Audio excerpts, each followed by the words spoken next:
Hello guys and welcome back to the Law on Obligations and Contract series. So this will be a short video tungkol sa forms of contracts. So this is based from the article 1356 to 1358 of the Civil Code. Okay, so before we start, please subscribe to our channel to alert you on the upcoming release of videos. And also don't forget to like this video to push our contents to the first page of the YouTube search engine results pages and also with Google, okay? And to test yourself, you may sign up on the link below. You just need an email address. Okay, so here we are. Nandito na tayo sa different forms of contracts. So before we proceed to the main topic, recall muna tayo. So there was a classification of contracts na binanggit natin dun sa first video natin tungkol sa contracts, which is according to perfection. Okay? And then we discussed these three. We have consensual contracts, which is generally the classification of any contract in general, di ba? Kasi pag consensual, COC lang siya. Consent, object, and the cause ang kailangan lang dyan. Okay, number 2 are real contracts, which in addition to the COC, kailangan niya ng delivery. And lastly, which is our topic for today, are formal or solemn contracts, which, aside from the COC or the consent, object, and cause, kailangan niya ng certain formality in order to be valid. Okay? So, those are formal contracts. However, okay, pag sinabi natin kasing forms of contracts in general, we don't necessarily always mean about validity, okay? Or it doesn't necessarily refer to validity. Kasi ito nga, why contracts need to be in certain forms, or bakit ba kailangan na nasa isang certain form sila? Okay, gaya nga nung nabanggit natin, yung mga contracts na classify dito, number 3, or contracts that are formal, ibig sabihin, kapag hindi nasunod yung formality, magiging invalid contract sila or void contract sila. Okay? So that is their classification number 3. However, there are certain contracts wherein kailangan nila ng certain form pero hindi po siya for the purpose of validity. Ibig sabihin, kahit na hindi masunod yung requirement na yun, hindi siya essential requirement. Okay, so basically, hindi po yun formal contract.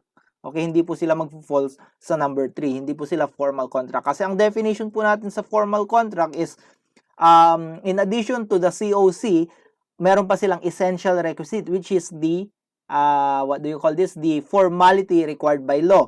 Okay, so ayun. Aside from validity, what are the other purposes kung bakit kailangan ng formality?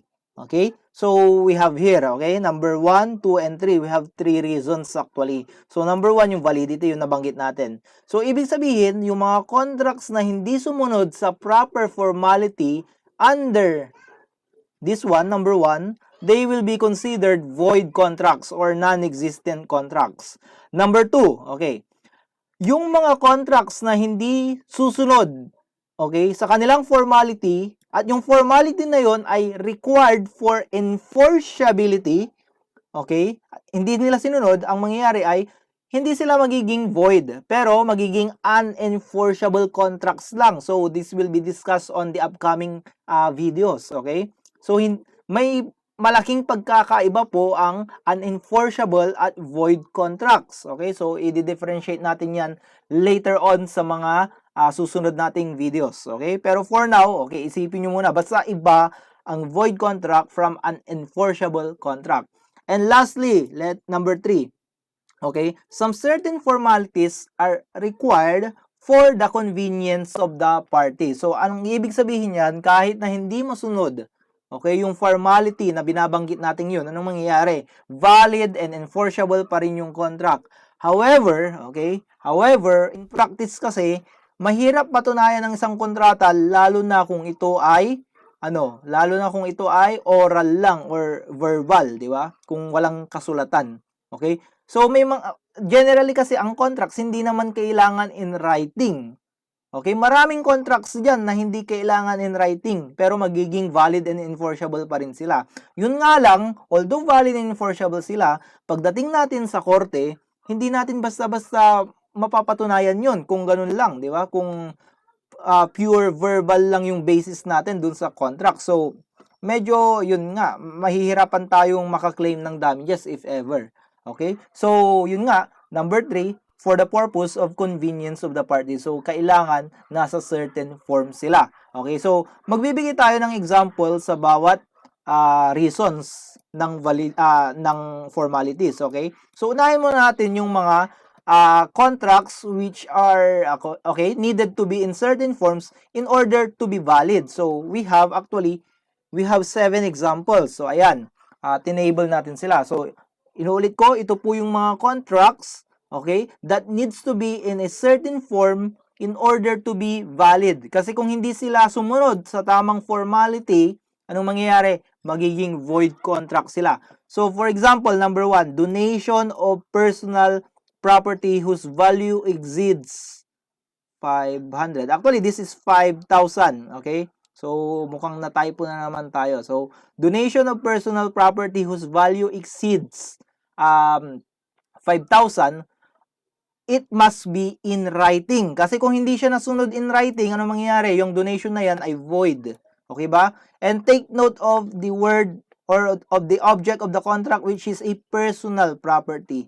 Okay? Personal property na ang value ng personal property na yon ay exceeding 5,000. So, it must be in writing. Okay? Next, when you donate real property regardless of amount, it must be in public instrument. So actually, when we refer to this formality dito, specifically sa donation, we refer to both the initiation of the contract and the acceptance of the contract. Ibig sabihin, yung initiation and acceptance kasi pwedeng nasa iisang papel lang or pwede ring nasa separate paper. Okay? So, for the first case, kailangan na yung initiation in writing as well as the acceptance. Dapat in writing yung acceptance. Also, with the donation of real property. Okay? The initiation of the donation must be in public instrument. Pag sinabi natin public instrument kasi, meron tayong private instrument na papel, di ba? In writing, tapos ipapa-notaryo natin. Okay? And then also, with the acceptance. Kailangan yung acceptance din ay in public instrument. Okay? So, kung hindi masunod yung mga yun, magiging void yung yung donation po natin. Okay? So, those are the first two na example natin. Next. So, nabanggit natin last time na partnership are consensual contract. However, there are exemptions. Okay? So, ano yung exemption natin? Ito, partnership where immovables are contributed. Every time na meron tayong i-contribute na, let's say, land, building, or any other immovable properties sa isang partnership, kailangan the partnership contract must be in public instrument, okay, together with the inventory of immovables contributed. Kasi kung hindi yan nasunod, void po yung contract of partnership natin. Okay ba? Okay. So, next, sale of a piece of land or interest therein through an agent. Okay. So, in order for the contract of sale of the piece of land to be valid, the contract of agency must be in writing. However, the contract of agency need not to be in writing to be valid. Okay? Ang mai-invalidate lang po dito is yung sale, yung contract of sale kapag hindi in writing yung contract of agency. Okay? Pero yung contract of agency, okay lang. Okay? So, ayan. Next, we have anti-crisis. So, yung anti-crisis, we will discuss it on future law subjects. Okay? Pero, yung anti-crisis po kasi, isa po siyang contract that needs to be in writing. Okay? So, kung gusto nyo basahin kung ano yan, refer to Article 2134, okay, of the Civil Code. Next, chattel mortgage. Okay? So, chattel mortgages must be registered in order to be valid. Okay? So, kung hindi siya na-register, void po yung chattel mortgage. Okay? At tandaan nyo, ang real mortgage pero, consensual contract po yun. Hindi po yun kailangan na ma-register or in writing or whatsoever form. So, consensual lang yun, meaning, kailangan niya lang yung COC, di ba? Consent, object, and cause in order to be valid. Okay, and last, agreements regarding payment of interest in a contract of loan. So, ayan. Magiging valid yung agreement natin with regards to the interest kapag yung contract of loan ay nasa in writing. Okay? At yung contract of loan na yun, binanggit niya doon yung interest, syempre. Okay? So, it must be in writing. Otherwise, walang interest na masisingil. Okay? Hindi ka pwedeng maningil ng interest kung walang kasulatan in writing. So, tatandaan nyo yan. Okay? So, next, let's proceed to contracts that need to be in certain forms for their enforceability naman. Okay, so sabi natin kanina, kapag hindi nasunod yung tamang form, doon sa mga ganitong klaseng contract is magiging unenforceable contract sila. So, actually, itong mga to, yung mga contract nito ay makikita sa Article 1403, Paragraph 2. So, bali meron tayong 6 dito. Okay? Itong mga to, kapag hindi sila in writing, inulit ko, itong 1, 2, 3, 4, 5, 6 na ito, kapag itong mga to hindi sila in writing, hindi sila enforceable. Magiging unenforceable contract sila. Okay? Pero hindi sila void. Okay? So, tatandaan nyo po yan. Hindi sila void. Unenforceable sila, pero hindi sila void. Pag unenforceable, actually, valid contract pa rin yun. Yun nga lang, hindi mo pwedeng ma-enforce kasi unenforceable nga. Okay? Pero ang void contract, invalid yan. Okay? So, anong pagkakaiba? Kung invalid ang isang contract, malamang hindi siya ma-enforce. Anong pagkakaiba? So, anong pagkakaiba ng unenforceable at void? So sa mga future videos, abangan natin. Okay? Okay? Itong mga to, number 1 to 6, hindi natin masyadong i-discuss today. Okay? Because this is reserved dun sa chapter ng unenforceable contracts. I-explain po natin kung ano ba tong klaseng contracts tong mga to. Okay? Pero for now, basahin nyo tong mga to. Kung itong mga contract hindi sila in writing, sila ay unenforceable. Okay? So, tatandaan nyo po yun. Okay? So, next, let's go to the last one. Okay? So, contracts that needs to be in certain forms for convenience of the parties. Okay? So, itong mga contracts na mababasa nyo dito, kung hindi niya po nasunod yung babanggitin kong formality, hindi po ibig sabihin magiging void siya or magiging unenforceable siya. Perfectly valid pa rin siya. Yun nga lang, okay? Ito kasi yung mga usual instances or usual contracts wherein, di ba? In terms of, parang kumbaga laging pinag-aawayan sa korte, okay?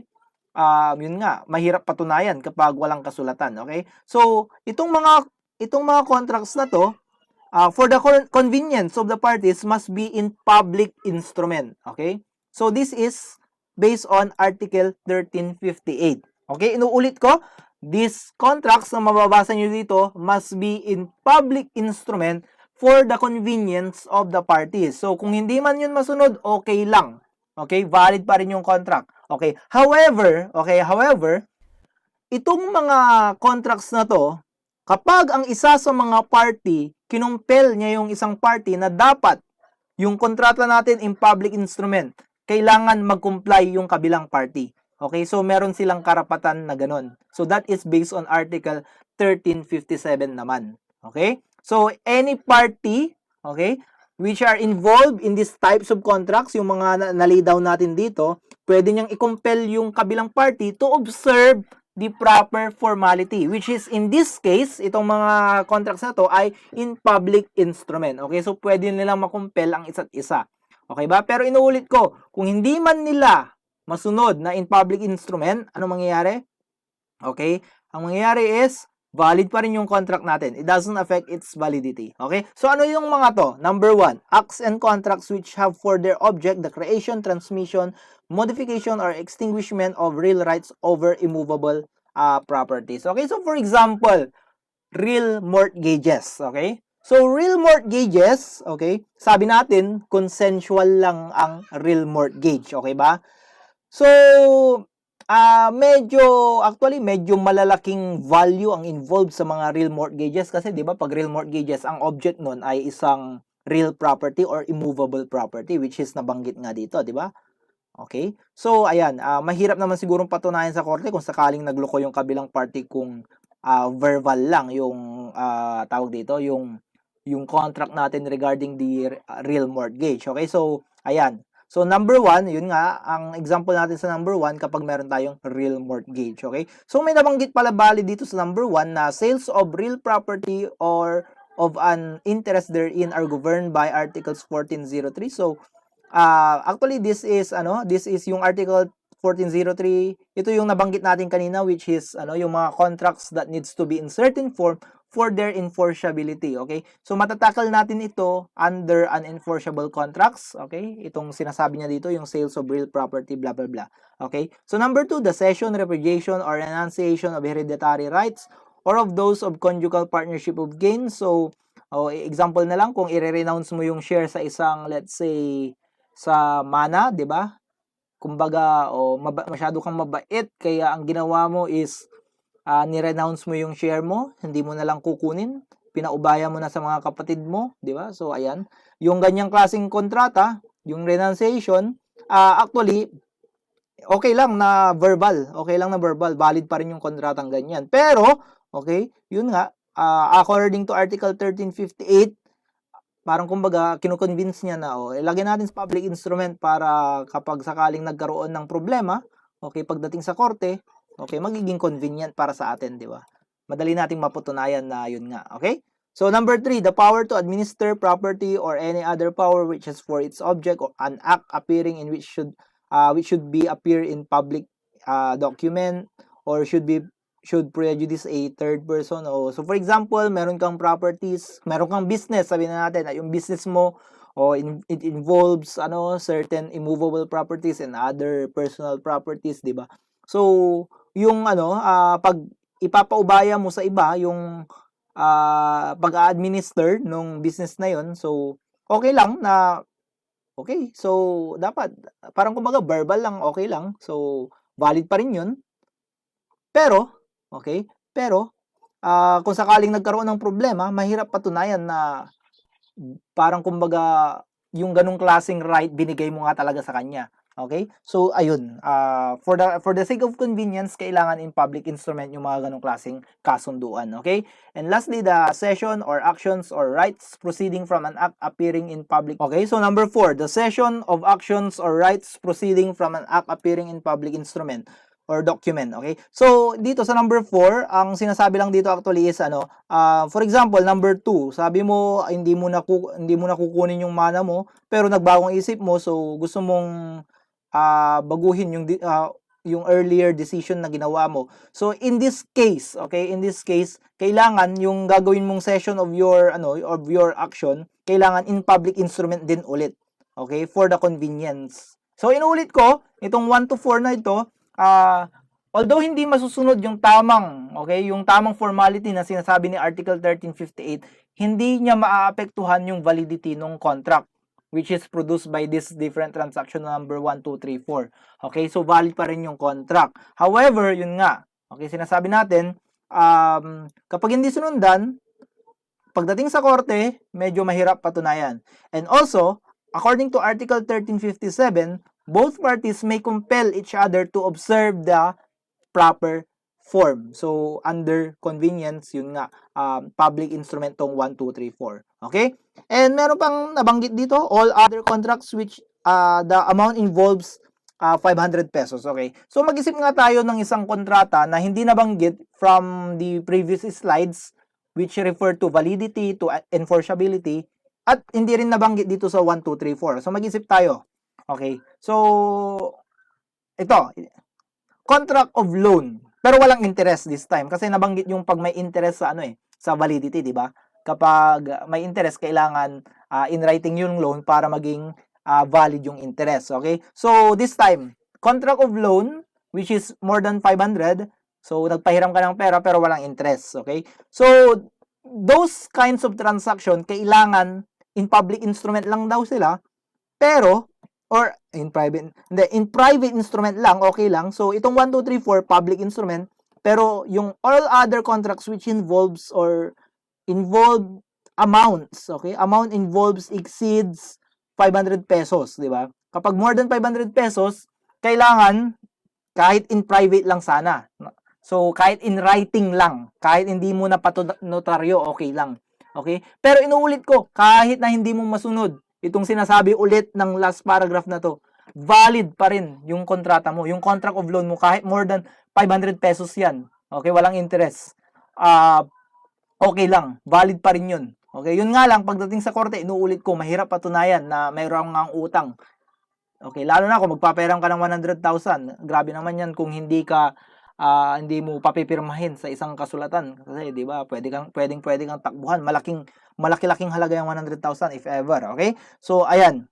Okay? Pero meron siyang ulit binanggit dito, but sales of goods, chattels or things which in action are covered by articles 1403 number 2 and okay, so basically this is yung mga under unenforceable contracts. So 1403, 1405, makikita po natin yan sa chapter ng unenforceable contracts, specifically chapter 8 nitong contracts, okay? So meron tayong separate video dyan in the future, okay ba?